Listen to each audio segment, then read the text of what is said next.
Әйелге тән сұлулық. Әлем сұлулыққа тұнып тұр. Айналаңызға зер салып қарасаңыз, ұлы шебердің шеберлігі, одан асқан даналығын паш ететін сән көрмесінде жүргеніңізді аңғару қиын емес. Көрмедегі әрбір жаратылыс өзінше сұлу. Әрбір жаратылыс бойындағы сұлулығымен айналаға көрік сыйлайды. Күлім қаққан күн мен жымыңдаған жұлдыздар, ақша бұлттар мен иісі жұпар аңқыған түрлі түсті гүлдер, балапанның бауырына басқан айналаны әсем әнге бөлеген құстар, әлемі аспан мен таласқан асқар таулар, жан жануарлар, өзен көлдер, бәрі де сұлу. Солардың ішіндегі ең сұлуы адамзат, ал адамзат ішіндегі ең сұлуы әйел адам. Алла тағала әйел адамға ерекше сұлулық пен нәзіктік сыйлаған. Міне осы екі ұғымды астарлап әйел затына нәзік жандылар дейміз. Иә, шынында әйел ең сұлу жан. Сонау ықылым заманнан бері әйелдің сұлулығынан асқан ештеңе жоқ. Оны ақындардың өзі өлеңіне арқау болып ғасырдан ғасырға ұласып келеді. Әйел сұлулығы, әйел парасатты талай ердің абыройын асқақтатып, мейірімін үстем етті. Әйел сұлулығы тіпті кейбір қауымдардың түбіне де жеткен болатын. Себебі сұлулық бар жерде оған деген қызығушылықта қатар жүрген. Сіз қыз баласына тән табиғатыңызбен сұлусыз. Сіздің сыңғырлаған күлкіңізге, назды үніңізге, аялы алақаныңызға әлемде еш нәрсе тең келмейді. Бірақ әр нәрсенің өзіндік мақсаты бар. Соны естен шығармағаныңыз жөн.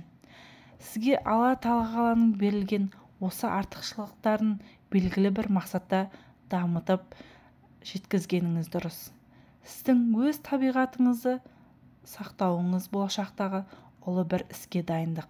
Мысалы, қыз баласы болашақта аяулы жар, мейірімді ана атанып, бір қолыңызбен бесік, екінші қолыңызбен әлемді тербетуіңіз. Иә, демек сіздің Алла алдындағы жаратылысыңыз, міндетіңіз құлшылық болса, қоғам алдындағы міндетіңіз салихалы ана атанып, салихалы ұрпақ тәрбиелеу. Яғни сіз осы екеуін орындасаңыз, сізге Алла ұзақ та ғұмырлы өмір сыйлайды. Расында әйел баласы Аллаға ғибадат жасап, күйеуіне бойсыну арқылы аяулы жар, үлгілі келін атанған. Жаннаттың қалаған есігінен кіру мәртебесін иеленеді. Хадистен байқасаңыз, Алла елшісі әйел кісінің Алласына құлшылық етіп, күйеуіне бойынсынуы ақыреттік мәңгілік бақытты жаннатпен байланыстырады. Иә, демек әйел кісі салихалы істер арқылы әйелі үшін салихалы істердің ең абзалы Аллаға ғибадат ету және күйеу мен ата-анаға бойсыну. Ақыретте де осындай сыйға бөленетін болса, осы дүниеде де көптеген жақсылықтарға кенелері сөзсіз.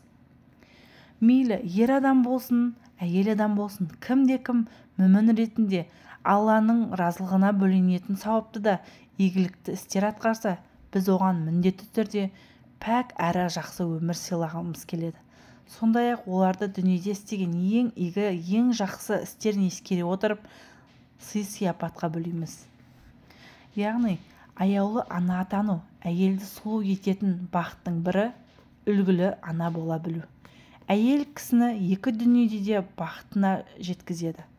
Адамды надан емес, адам қылып өсіру үлкен жауаптылықты қажет етеді.